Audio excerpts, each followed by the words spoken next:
Welcome to Ratios Lesson 3. So earlier we did exercises 1 and 2 where we learned how to create an equivalent ratio chart, and then we learned how to create a tape diagram to help us figure out equivalent ratios. Now we're moving on to exercise 3.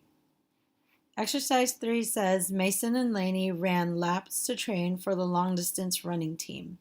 The ratio of the number of laps Mason ran to the number of laps Laney ran was 2 to 3. So we're told that our ratio is 2 to 3.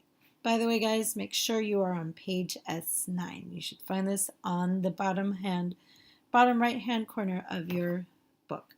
So, continuing on. If Mason ran 4 miles, how far did Laney run? Draw a tape diagram to demonstrate how you found the answer.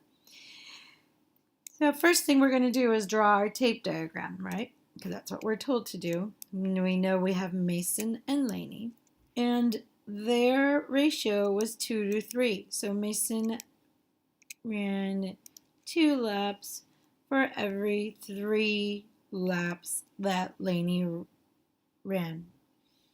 Now, if Mason ran 4 miles, how far did they run? Okay, we're assuming that each lap is 1 mile, right? Now, Mason ran 4 miles, so his 2 laps should equal 4. If we have 2 boxes, and we have that equal to 4, we know that we are going to divide 4 by 2. So 4 divided by 2 equals 2. Each box equals 2. Now we know since each box is 2 miles or 2 laps, then we know that Laney's boxes should each equal 2. So 2 plus 2 plus 2 equals 6. Okay, so moving on to exercise 3, letter B, which is still on page 9, S9. If Laney ran 930 meters, how far did Mason run? Now we are assuming that each unit of measurement is in meters. Draw a tape diagram to determine how you found the answer. And still, our ratio is 2 to 3. So Mason and Laney. Mason has 2 boxes, and Laney has 3, representing our 2 to 3. Now we're going to find our equivalent ratio. We are told that Laney ran 930 meters.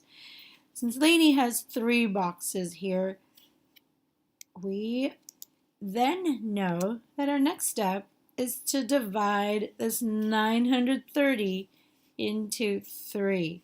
So 930 divided by 3. 3 goes into 9 3 times.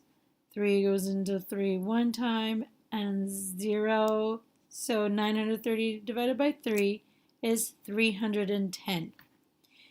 That tells us then that each box is 310 meters.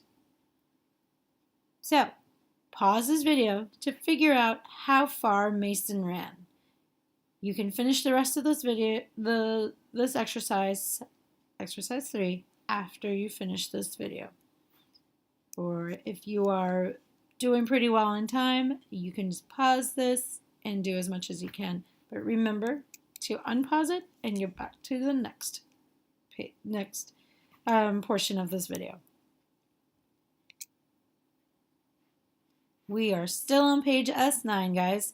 Exercise 4, which is in the very bottom.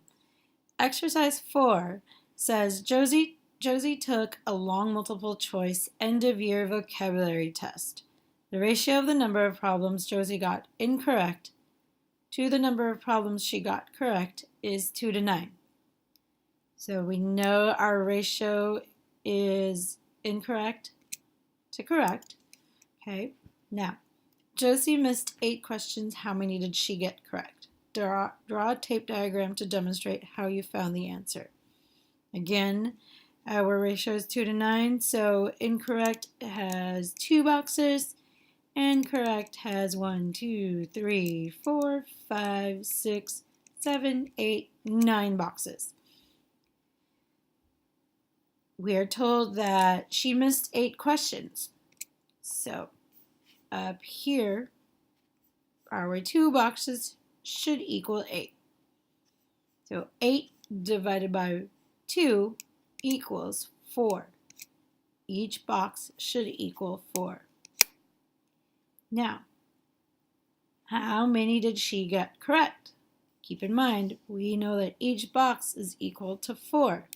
So how much should go in each of these correct boxes? And how much does that equal up to? You know that you can either add it or multiply, whatever works best for you. So now you can pause this video to determine how many questions Josie got correct. Finish the rest of this exercise after the video. If you are still listening, which I hope you are, the correct answer is 36 because 9 times 4 is 36. Check your answer to the correct answer of 36 and see if we both have the same answers. If not, try to figure out how you can make your answer equal up to 36.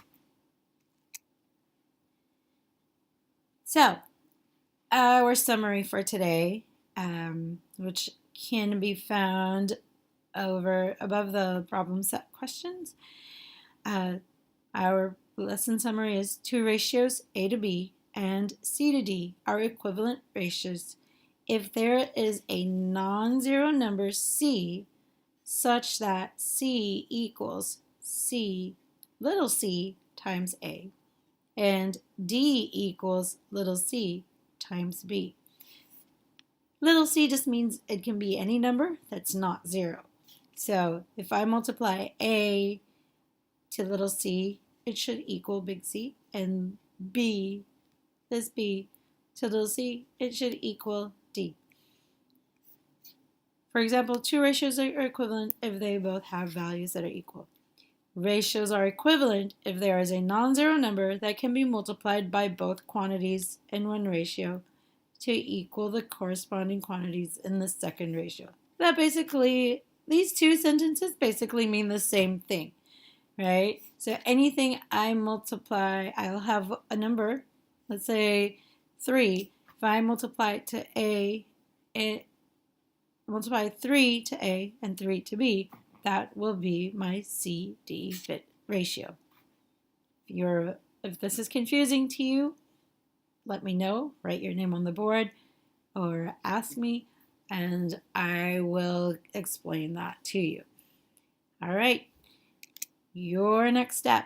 So after this station, you will be moving on to the problem solver station to complete problem set numbers 1 to 4. If you still have exercise questions that have not been answered, do those first before moving on to problem set numbers 1 to 4. That way you can ask me all the questions that you need to ask before you move on to problem set questions. All right, guys. Till the next lesson. Bye.